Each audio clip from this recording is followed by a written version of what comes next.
Ang susunod na programa ay rated PG. Patnubay at gabay ng magulang ay kailangan sa mga batang manonood.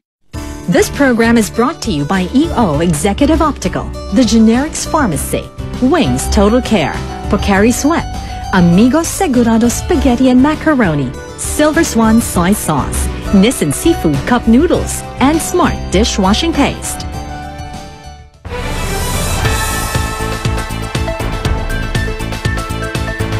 Magandang araw, Pilipinas! Ako po si Liza Mea Baroto, isang taong may malasakit sa bawat kwento ng bayan. At ako naman si Leti Apolinar, kasama ninyong magbabalita, tapat, malinaw at makabuluhan.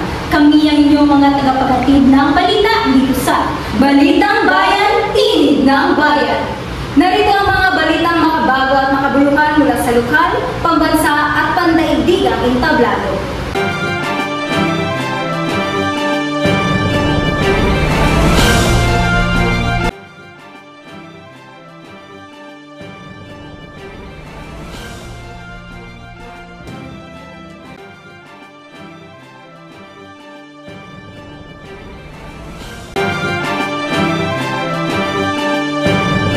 Unahin natin ang mga balitang buka. Kaninang umaga, nagkaroon ng panandaliang pagputok ng Bulkang Kanlaon sa Negros Occidental.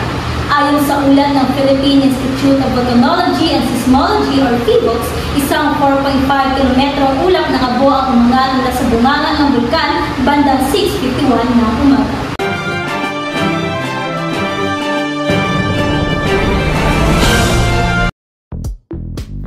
Sa Bear Brand Fortified, 100% ang vitamin C.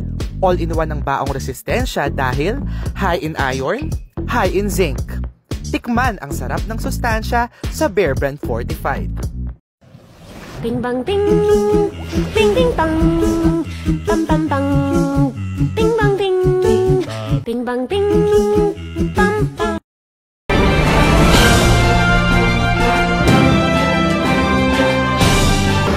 Bagamat walang naiulat o nasaktan o nasirang ari-arian, apektado ang siyam na barangay, particular sa kanlurang bahagi ng Negros. Suspendido ang mga klase sa mga piling paaralan at pansamantalang isinara ang ilang kalsada. Patuloy ang pagmumonitor ng mga otoridad habang pinapayuhan ang publiko na manatili sa labas ng 6 na kilometrong danger zone. Para sa karagdagang detalye, narito ang ulat ni Princess May Ladera live mula sa barangay Cabangnaan.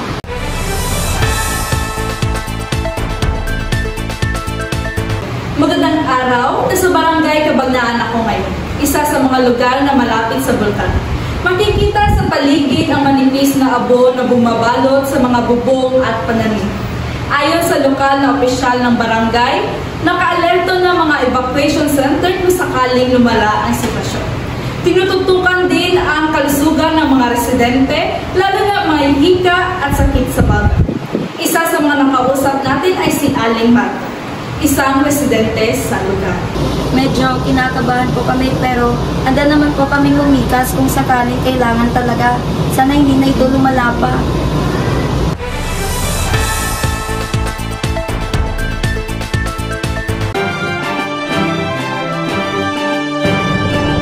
Samantala, positibong hakbang ang sinagawa sa pamahalaang lungsod ng Quezon City sa pamamagitan ng pagpatuloy ng kanilang urban gardening program. Layunin itong bigyan solusyon ng food insecurity, lalo na sa komunidad na mababa ang kita. Para sa kabuuang ulat, naroon ngayon si Antonio, live mula sa Barangay Cruz Naligas. Antonio, ano ang sitwasyon dyan?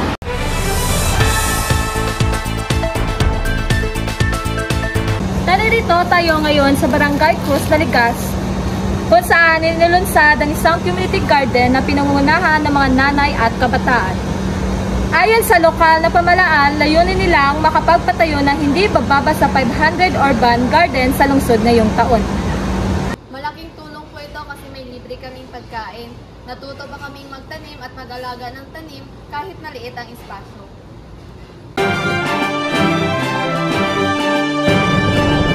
내가 만든 쿠키 너를 위해 구웠지 But you know that it ain't for free. Yeah. 내가 만든 쿠키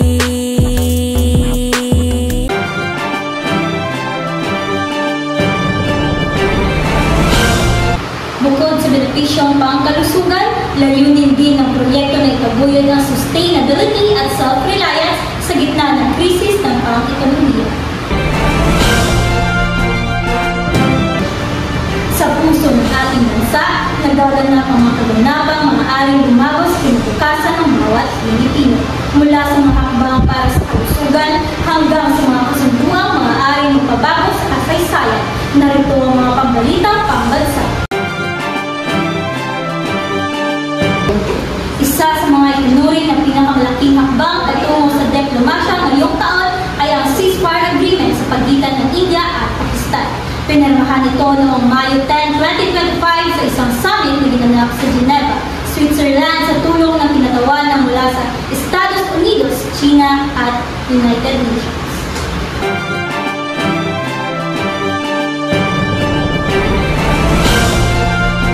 Layunin ng kasunduan na ihinto ang mga kaguluhan sa rehiyon ng Kashmir, kung saan libo-libong sibilyan ang naapektuhan ng matagal ng sigaret.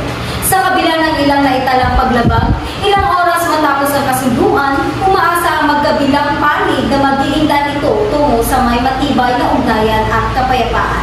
Para sa karagdagang detalye, narito ang ulat ni Lanzuela live mula sa Department of Foreign Affairs.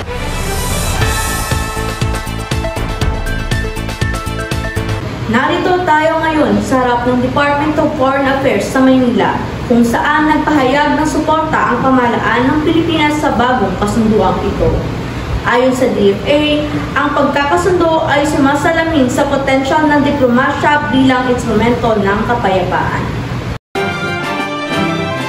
Ang Pilipinas ay nanindigan sa mapayapang resolusyon sa anumang sigalot. Naway maging ehemplo ito ng dialogo at pagkaisa para sa buong Asya.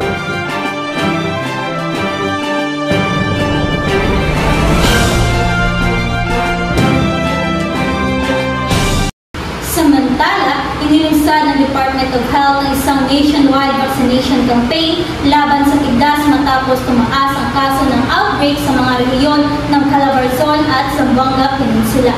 Target ng kampanya ang mahigit na 2 milyong kabataan, edad na 9 na buwan hanggang sa 5 taon. Ayon sa Department of Health, maraming magulang pa rin ang takot magpabakuna dahil sa misinformation na kumakalat online. Dahil dito, katuwang ng ahensya ang mga local government units at barangay health workers sa pagpapakalat ng tamang impormasyon at pagbabakuna ng mga malalayong lugar.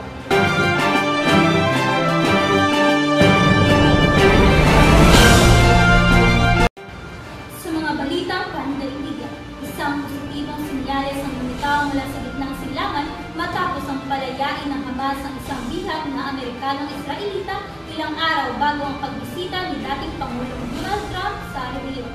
Ang pagkilos na ito ay bahagi ng confidence-building measures sa usapang pangkapayapaan.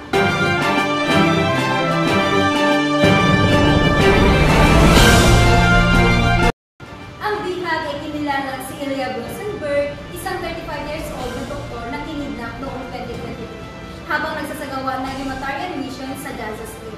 Ipinahayag ng kanyang pamilya na labis na pasasalamat sa gobyerno ng Israel at sa kanilang international mediator tulad ng Qatar at Egypt.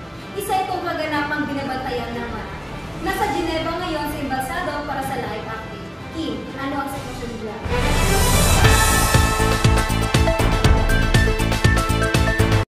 Narito ako ngayon sa harap ng United Nations Office in Geneva, kung saan nagpahayag ng kasaya ng ilang opisyal sa bagong pag-unlad. Ayon sa kanila, ang pagpalaya kay Rosenberg ay isang magandang indikasyon na posible pa ang mga negosasyon, lalo na kung tutukan ang tulong humanitarian para sa mga sibilyang Palestino. Balik sa iyo, Neki.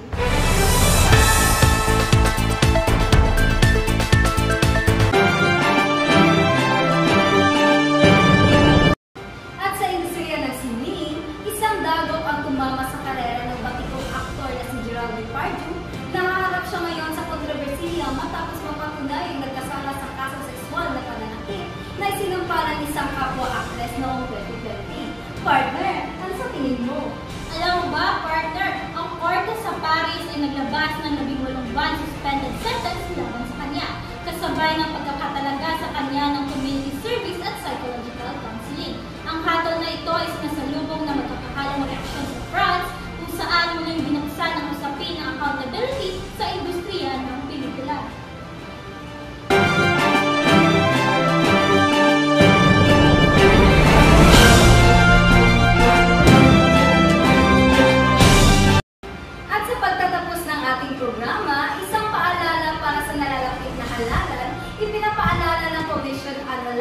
COMELEC at ng Department of Information and Communications Technology at kahalagahan ng fact-checking at digital literacy upang labanan ang paglaganap ng peking balita.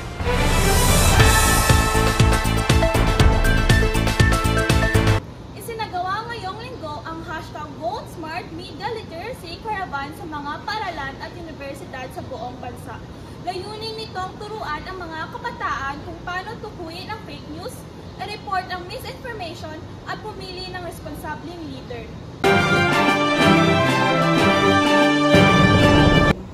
Ngayong panahon ng social media, mabilis kumalat ang maling impormasyon. Mahalaga na may sapat tayong kaalaman para maging responsableng botante.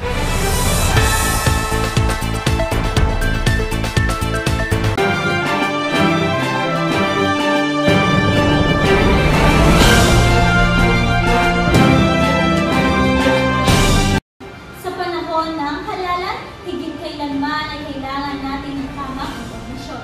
Sa gitna ng mga peking balita, ang pinakamabisang sandata ay ang pagiging mapanuri. Alamin kung paano natin maprotektahan ang ating karapatang bumoto. Tandaan, kabayan, ang inyong pili ay halaga. Mag-ingat sa mapanlinlang na impormasyon at maging mapanuri sa pagboto.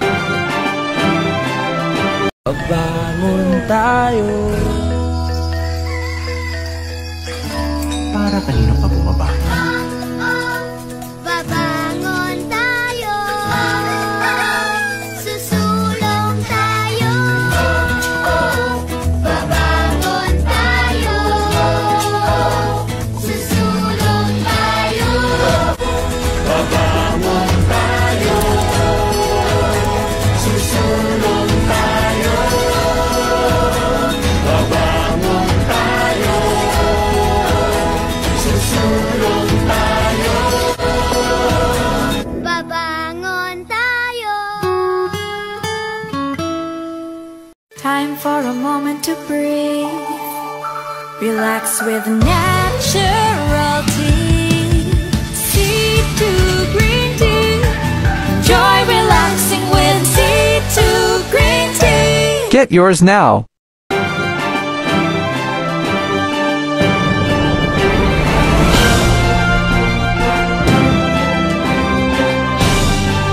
At iyan ang kabuuan ng mga matiinit na balita ngayong araw.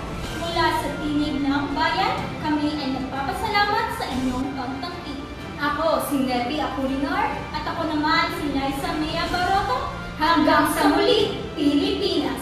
Ito ang Balitang Bayan, Tinig ng Bayan.